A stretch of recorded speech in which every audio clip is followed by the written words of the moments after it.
So you're saying rock has lost its subversive edge? I'm saying it never had any subversive edge. It was always wintergreen chiclets. We just enjoyed pretending otherwise. What about when Dylan went electric? If you're going to talk about ancient history, let's go back to the French Revolution. Remember when, I forget his name, but that rocker who wrote the Marseillaise, Jean-Jacques whoever, remember when his song started getting all that airplay in 1792 and suddenly the peasantry rose up and overthrew the aristocracy?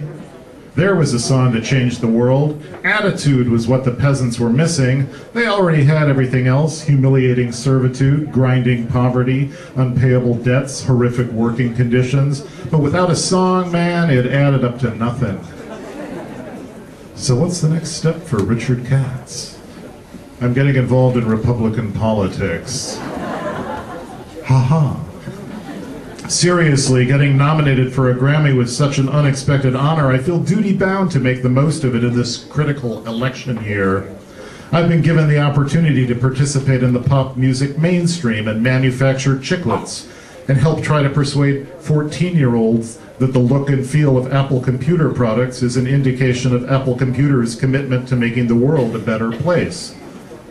Because making the world a better place is cool, right? An Apple computer must be way more committed to a better world because iPods are so much cooler looking than other MP3 players, which is why they're so much more expensive and incompatible with other companies' software because, well, actually it's a little unclear why in a better world the very coolest products have to bring the very most obscene profits to a tiny number of residents of that better world.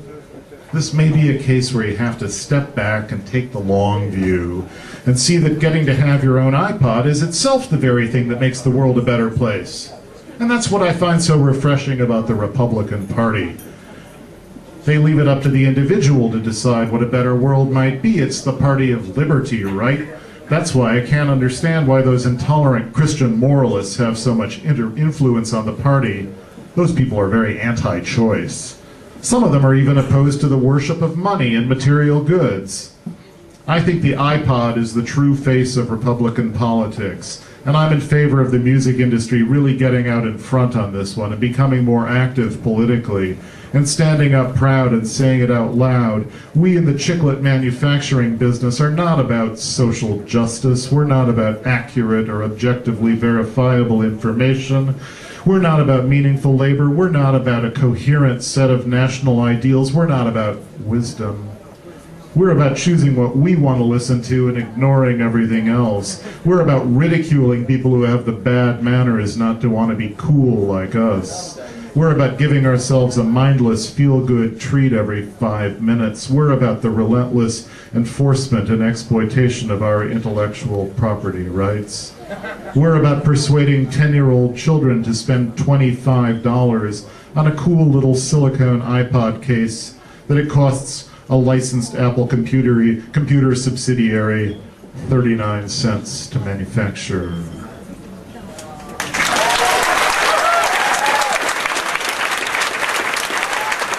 You can tell I am very defensive about my president.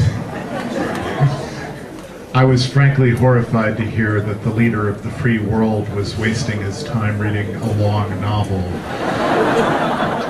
He claimed to be a fast reader and to do it only late at night. I didn't quiz him carefully on his reading comprehension. I changed the subject as fast as I could. Odmah sam prešao na drugu temu.